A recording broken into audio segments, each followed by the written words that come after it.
I want to do a really quick video about the Central American nation of Honduras. And it's in the news now because it has changed its recognition from the Republic of China to the People's Republic of China.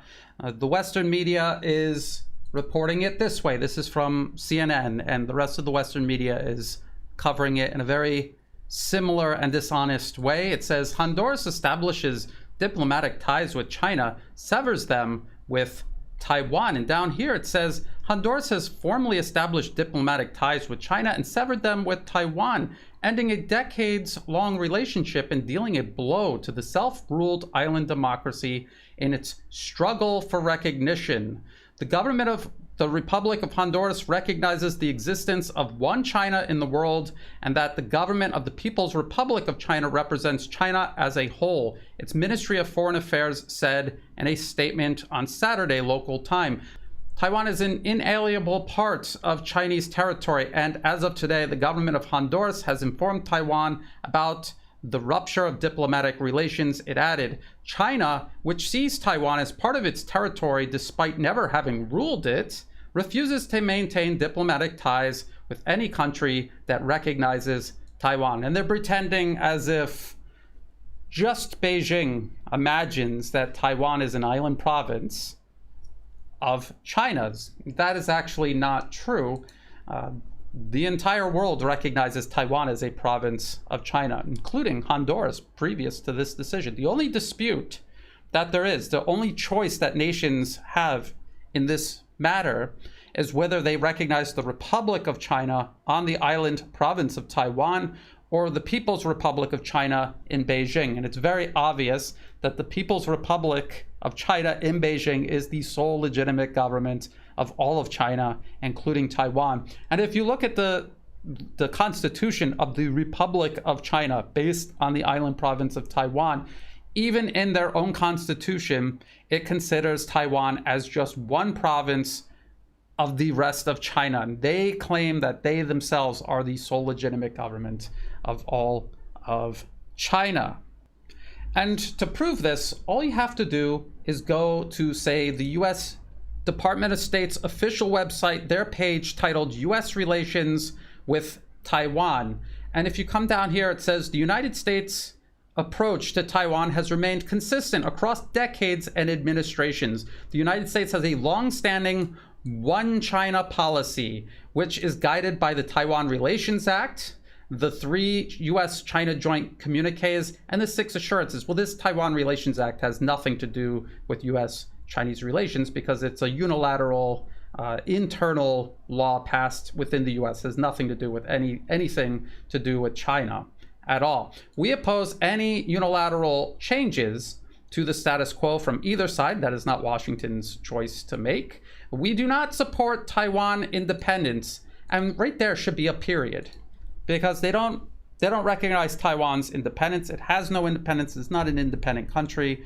It is part of one China, and the United States officially recognizes the People's Republic of China in Beijing, not the Republic of China. That is unofficial ties that they have as part of their double dealing, like what they do with all other nations. This is the double dealing they are doing with China, and this is at the very root of U.S.-Chinese tensions. The U.S. officially recognizes Taiwan as part of China, and the People's Republic of China is the official and sole legitimate government of all of China. But at the same time, they are engineering separatism on the island province of Taiwan in contravention of international law. And speaking of international law, the United Nations itself considers Taiwan as part of China and recognizes only the People's Republic of China in Beijing. So this is the UN, United Nations, restoration of the lawful rights of the People's Republic of China in the United Nations. This is 1972.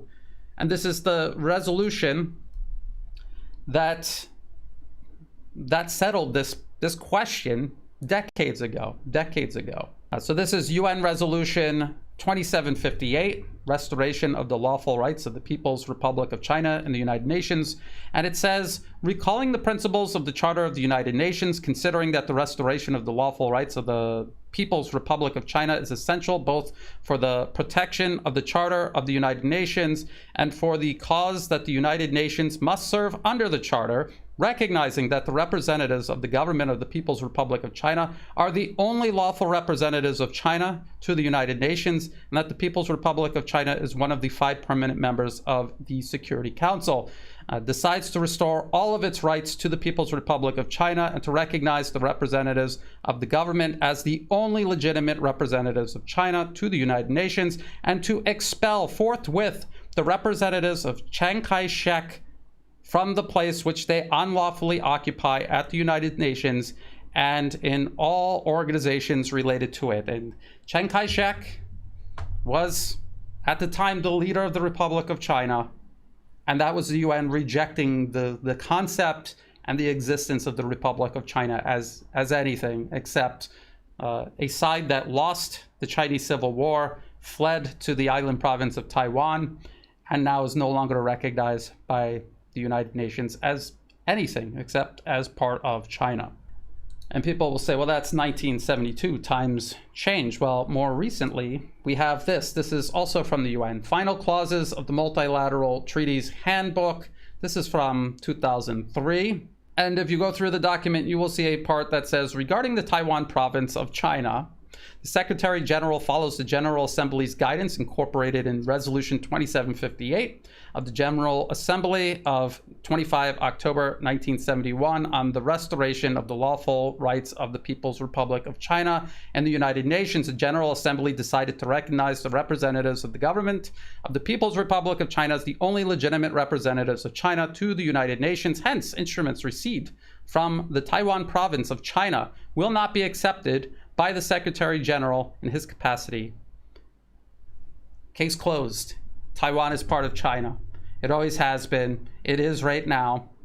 And the only question that is being created here, the only reason this remains a viable debate is because the United States is double dealing with Beijing while engineering separatism on the island province of Taiwan, and because, let's go back to CNN here, because CNN and everyone else across the Western media consistently and very deliberately lie about the status of Taiwan, all to advance US foreign policy objectives, which is to encircle and contain China, and they want to use Taiwan as an unsinkable aircraft carrier. This is why they're engineering separatism there.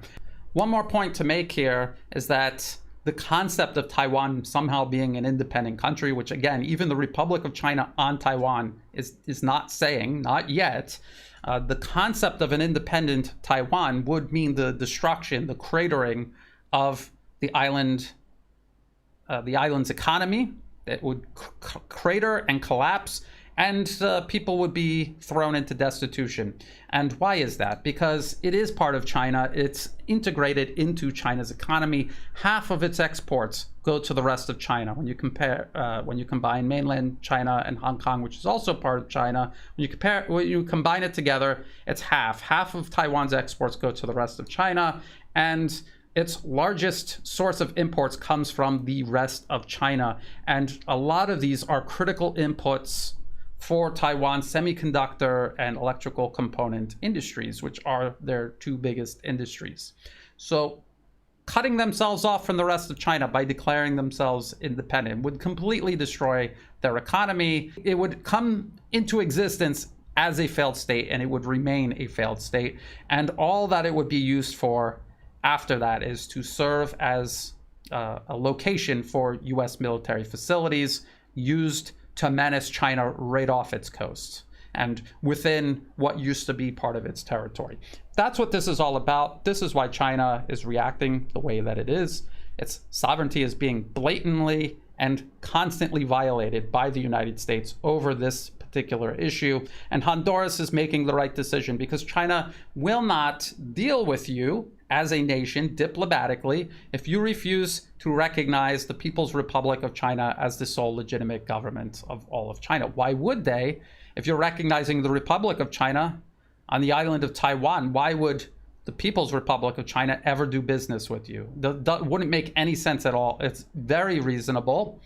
And Honduras was doing this not because it made any sense, but because the previous government was influenced by the United States to do so. And interestingly, and as I just showed you, the United States does recognize the People's Republic of China in Beijing because it wants to do business with the rest of China. And it places these restrictions on these smaller countries that it could coerce into recognizing the Republic of China instead. So this is Honduras slipping out from under the shadow of US hegemony and coercion and making a decision that will serve the best interests of Honduras, the nation, the people, and its economy, and its future and its prosperity. That leaves a total of 12 countries in the entire world that recognize the Republic of China as the sole legitimate government of China instead of the People's Republic of China in Beijing. And if you go to here, this is worldpopulationreview.com, countries that recognize Taiwan. Again, it's not recognizing Taiwan, it's recognizing the Republic of China. It even clarifies that down here, officially named the Republic of China. And you can see here listed 13 nations, but Honduras has changed their position on this, so now it is only 12 nations. It says down here, the United States maintained Taiwan's recognition for 30 years after the Chinese Civil War, but switched in 1979. And yet they're going to coerce other nations to recognize the Republic of China, because that's how the United States does business. People have to understand all of this as they watch US-Chinese tensions grow. Everything else is what the US always does from the beginning of the 21st century onward, how they manufacture lies, dehumanize their enemy, and push everyone in the direction towards war. But when you look at the center of the issue, you see a giant lie or something incredibly indefensible, or both. And that's what is at the center of US-Chinese tensions. The US violating Chinese sovereignty within China's own internationally recognized territory. It is intolerable. The US would never tolerate it. Neither should China. If you thought this video was useful, please like and share. Think about subscribing. It's free to do. It helps the channel grow. Check the video description below for all the other places you can find and follow my work. All of the links to everything that I just referenced is also there in the video description below, as are ways you can help support my work. I don't monetize my YouTube channel. I never will. If you see an ad pop up, feel free to block it or skip it, because it's not helping me out at all. And if you do want to support my work, if you do want to help out, please do so through Buy Me a Coffee and also through Patreon. And to everyone who has been helping out, whether it's a one-time donation, donations every month, or even if you're just sharing my work with others and getting the word out to more people, I greatly appreciate all of that. That's what makes this work possible. And so again, thank you so much. And as always, thank you for watching.